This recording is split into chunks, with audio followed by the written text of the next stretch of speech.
Maintenir les prix à un niveau abordable durant le mois de jeûne. La mode du parcours, une discipline très appréciée des jeunes, a débarqué en Algérie. Les artères de la ville de Sétif ont abrité le Parcours Day, une manifestation sportive hors du commun. Ils étaient une centaine de traceurs à escalader les immeubles, grimper sur les murs et effectuer des sauts par-dessus les toits. Pour eux, le parcours est un sport, mais aussi un art et une philosophie. Ils ont pour la plupart moins de 20 ans. Ils viennent de toutes les régions d'Algérie, Blida, Oran, Médéa ou Batna. Ils se sont tous donné rendez-vous à Sétif. Ils, ce sont les traceurs, les enfants du parcours. Le parcours, c'est l'art du déplacement, la science du franchissement. Les Yamakasi découverts en France font des émules en Algérie. 3 jours pour se rassembler et échanger son savoir-faire. Depuis que j'étais tout petit, c'était mon rêve de faire ça. Je développe ma façon de franchir les obstacles. Hein? Et en plus, quand je les franchis, je me sens libre parce que je vais où je vais. Je vais où je veux. Le temps d'un rassemblement, Sétif, la capitale des hauts plateaux, oublie sa quiétude légendaire. Ain El Fouara, la fontaine qui fait sa renommée, n'a plus la vedette. Les stars du jour, ce sont ces jeunes hommes. Ceux-là ont décidé de ne plus tenir les murs, mais de les escalader. Les passants, eux, sont ravis.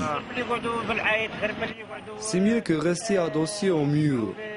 Mieux que s'adonner au vice, à la drogue. C'est des fois mieux ça. Les nouveaux soldats de la jungle urbaine algérienne nous comme ici sur les ruines romaines de Djmila. Pour eux, pas de forteresse imprenable.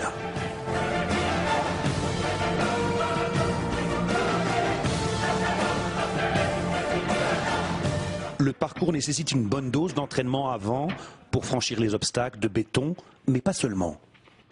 À chaque fois que tu rencontreras des obstacles, le parcours, tu en auras besoin dans la vie de tous les jours. Devant les problèmes, tu garderas l'esprit des traceurs. L'esprit des traceurs, ou comment affronter tout ce qui se présente à soi. Franchir un mur, un préjugé ou un tabou. Toute une philosophie plébiscitée de plus en plus par une jeunesse souvent désœuvrée. Les autorités l'ont bien compris, la mairie de Sétif s'est pliée en 4 pour que le rassemblement se passe bien, sans empiéter bien sûr sur la liberté des traceurs. On leur a donné les moyens, l'infrastructure pour qu'ils expriment leur liberté. Et ça s'arrête là, c'est tout.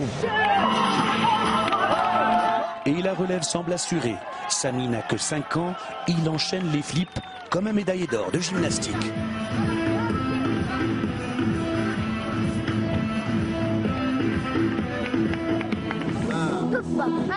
Mon père m'a appris les gymnastiques et moi j'ai appris le parcours tout seul dans la rue. Malgré des moyens insuffisants, ces jeunes-là ont la pêche. Ils se donnent rendez-vous l'année prochaine pour un parcours d'aide du Maghreb avec les traceurs du Maroc et de la Tunisie. Voilà, c'est avec ces images que nous arrivons à la fin de cette émission d'une semaine au Maghreb. Merci de votre attention.